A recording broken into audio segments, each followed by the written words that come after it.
gained its independence? Iraq gained its independence in 1932. All right.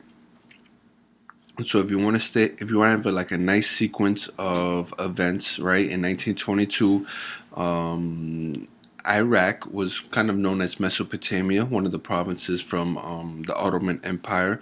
But eventually, British forces did help these, well, we'll say Iraqis, or Mesopotamian individuals eliminate or kind of kick out the Turks, right? So now they become what's known as like a British colony, right?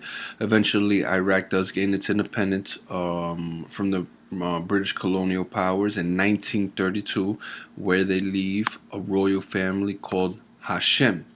All right. Now, remember 1932 was kind of like, interwar, in the midst of World War I, World War II, interwar. Okay, so for the next 30 years, what happens here, right? So in 1932, Iraq gains its independence. Great. Hashem family comes into into political office.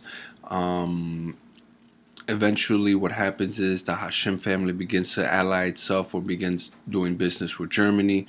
Germany at the point in time was kind of like not liked, or they were very hostilic. And so the British did not, they didn't cater to that too well. They maintained presence there in Iraq, right? Um, for the next course of I would say like 10 to 30 years, 10 to 30 years, right? Eventually, the British forces did eliminate the royal family, all right? So the Hashim family was executed and ousted out by the British forces. And 10 years later, after we'll say the late 1950s, right? Iraq falls into dictatorship, all right? A little brief history there about Iraq.